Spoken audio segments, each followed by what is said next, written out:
10 चीजों का जिसमें निरूपण हो उसका नाम पुराण है। अत्र सर्गो विसर्गच्च स्थान पोषण मोतया मनवंतरे सानुकथा निरोधो मुक्तिराश्रया, जिसमें 10 चीजों का निरूपण किया जाए। और यहाँ से तीसरे स्कंद से सर्ग सृष्टि और विसर्ग सृष्टि, अत्र सर्गो विसर्गच्च स्थान पोषण मोतया, उनका वर्णन करते हैं। इस तत्व ज्ञान की चर्चा मैत्रेय जी और विदुर जी के साथ में हुई। उन्होंने पूछा, महाराज मैत्रेय जी विदुर जी का संवाद कब कैसे कहां हुआ?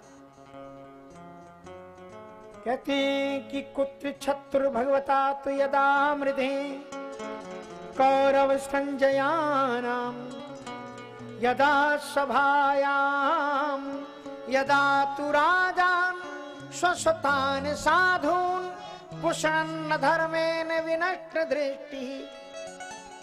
धृतराष्ट्र आंखों से अंधे तो थे ही, लेकिन कानों से बहरे भी हो गए। यदा तो राजा स्वस्तान साधु, अपने असाधु पुत्रों की संपोषण में वो साधु पुत्रों का अपमान कर रहे थे। यदा तो राजा स्वस्तान साधु पुष्णन् धर्मेण विविक्त। यद्यपि पांडु का राज्य उन्हें केवल तब तक के लिए दिया गया था जब तक उनके बच्चे नाबालिग थे। बच्चों को बालिग होने पर राज उन्हें समर्पित कर देना चाहिए, पर आसक्ति के कारण वे अपने धर्म को भूल गए। वो तो ये भी भूल गए कि हमारे ही भाई के बच्चे हैं।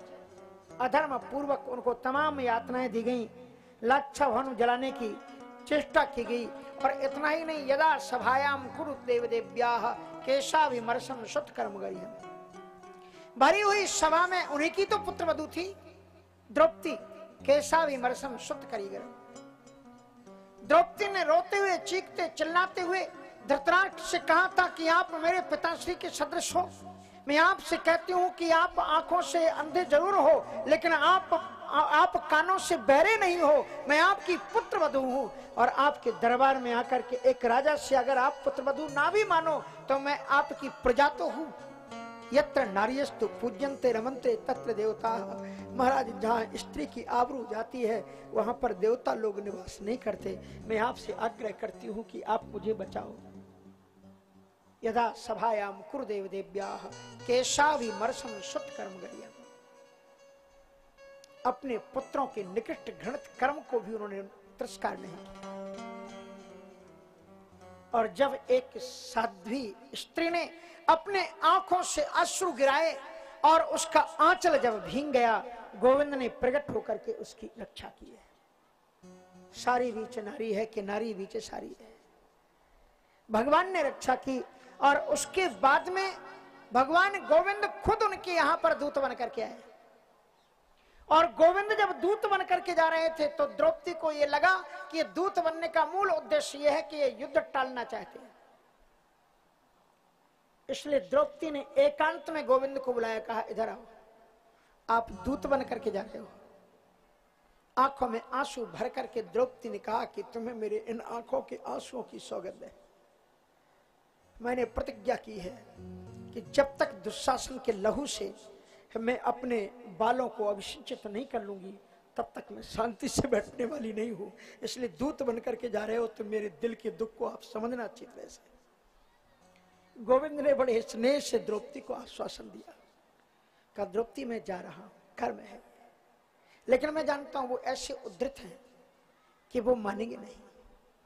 कहा कि मुझे आपकी बुद्धि पर पूरा भरोसा नहीं है।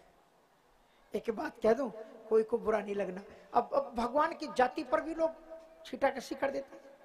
द्रौपदी ने कहा कि मुझे तुम्हारी अकल पर पूरा भरोसा है। बोले काय क्या हुआ? कहा पहले लाज गवाई के फिर बढ़ायो चीर, कछु गलती तुम्हारी नहीं आखिर जाते नहीं। इसमें तुम्हारी कोई गलती नहीं, क्योंकि अब क्या करें आप। गोविंद भी मुस्कुरा लिए, कह लो जो कुछ भक्त, क्या ना कह दे, सब कुछ भी कह सकते हैं। ऐसे गोविंद उस सभा में पहुंचे और उस सभा में खड़े होकर के गोविंद ने उनसे कहा गया कि आप बैठ जाओ सिंहासन पर। द्रोणाचार्य जी ने, कृपाचार्य सभी ने कहा, गोविंद ने कहा हम दूत बन करके आए हैं और दूत की मर्यादा खड़े होकर के संवाद वाचन करते हैं। हम उसी जगह पर खड़े होंगे जहां पर खड़े होकर के संवाद वाचा जाता है। गोविंद उसी जगह पर खड़े हुए और उन्होंने बताया कि आपके पुत्र बड़े सहिष्णु हैं, भूल रहे हैं महाराज कि आपको ये राज्य धरोहर के रूप में मिला हुआ है।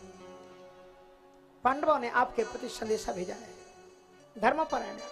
वो कहते हैं आप उनके पिताजी के सदृश हैं, इसलिए वैसे तो पूरे राज्य के हकदार हैं। अगर पूरा राज्य नहीं बनता तो आप कम से कम आधा आधा राज्य का बंटवारा कर दो।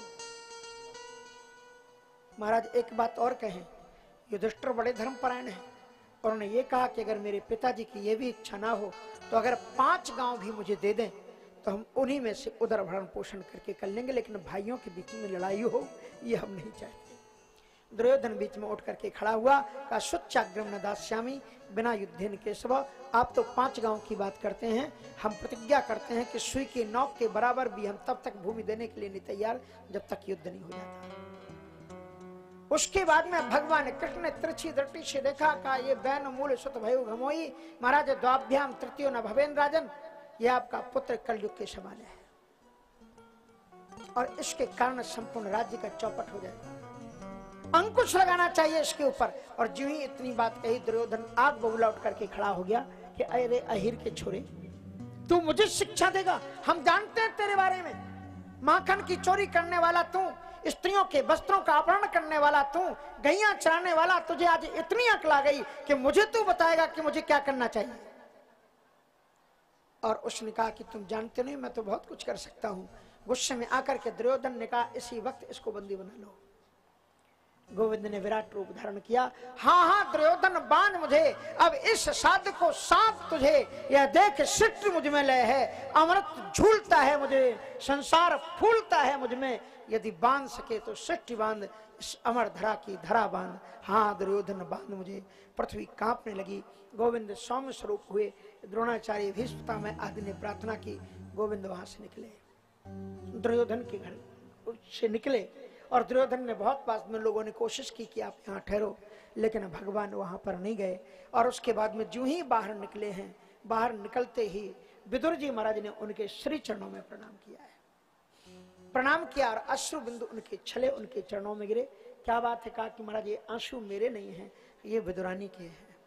जब से आप इधर को चले हो, उनको पहले से ही पता लग गया, तभी से पयोव्रत कर रही हैं। उनकी एक अभिलाषा है कि आपका दर्शन उनके लिए मिल जाए। ठाकुर जी ने कहा कि हम अभी आते हैं। और तत्काल गोविंद वहां पर चलते हैं। महाराज ये सोचते हैं कि रास्ते में थोड़े ड्राई फ्रूट और कुछ फल फ्रूट आदि ले लें, लेकिन गोविंद उनसे पहले ही भक्त के यहाँ पर पहुंच गए। विदुरानी जी स्नान कर रही थी, उन्होंने आह्लादित वस्त्रों से ही पट को खोला, सोचा पतिदेव आए होंगे, पर गोविंद थे, उन्होंने वस्त्र उनको अपना पीतांबर उनको दिया और फिर विदुरानी ने उनको बैठाया और अद्भुत उनका स्वागत किया।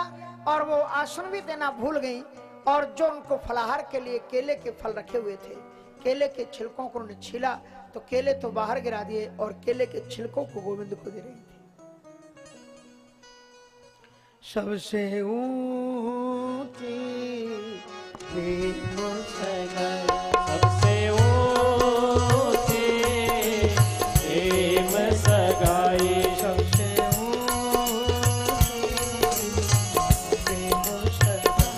सबसे ऊंची प्रेम सगाई। दुर्योधन की मेवा दुर्योधन की मेवा त्यागी, सागे विधुरी गए भाई। सबसे ऊंची प्रेम सगाई, सबसे ऊंची प्रेम सगाई।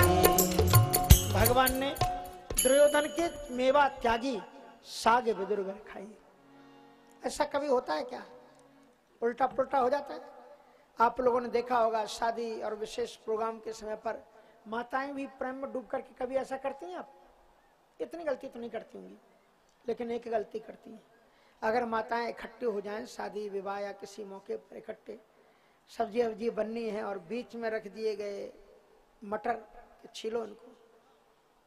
समझ में आ गया?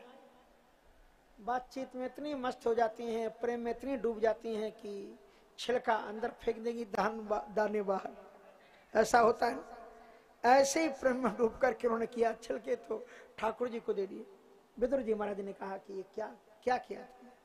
और ठाकुर जी ने कहा कि मुझे, मेरी तृप्ति हो गई, मुझे तो यही खाना था। बाद में विदुर जी महाराज को धृतराष्ट्र ने बुलाया है। कहा गोविंद क्या कह करके गए, मुझे समझ में नहीं आया। उन्होंने ये कहा है कि ये साक्षात कलयुग के रूप में है, इसको अगर आपने अंकुश नहीं लगाया, अगर संपूर्ण विश्व के लिए एक राष्ट्र खतरनाक हो, उस राष्ट्र को नष्ट नाबूद कर देना चाहिए। और एक राष्ट्र के लिए अगर एक प्रदेश या कुछ गड़बड़ करता हो तो उसको कुछ कर देना चाहिए, संभाल देना चाहिए, जैसे अभी संभाला ना हमारे मोदी जी ने, ऐसे ही करना चाहिए। हाँ, अपने राष्ट्र की रक्षा तो करनी पड़ती है।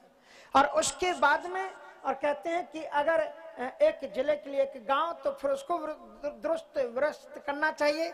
और एक परिवार के लिए अगर एक बच्चे के कारण, एक सदस्य के कारण बिगड़ रहा हो तो घर से बाहर कर देना चाहिए, परिवार को बचा लेना चाहिए। महाराज इस पर आपको अंकुश लगाना चाहिए। उसी समय पर महाराज दुर्योधन का आगमन हो गया। क्या ये दासी पुत्र होकर के ऐसी बातें कर रहा है?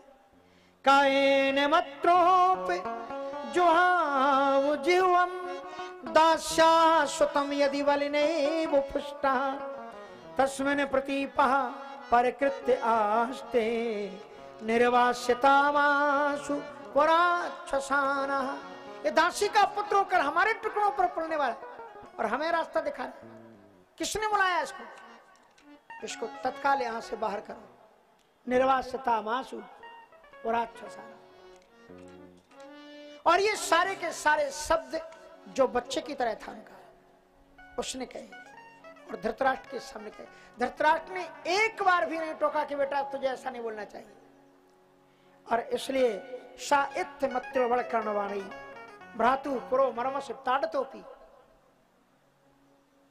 इसलिए फिर उनसे ये बर्दाश्त नहीं हुआ, क्योंकि संभावतः सच्चा कीर्ति मरणादित्रिचिते।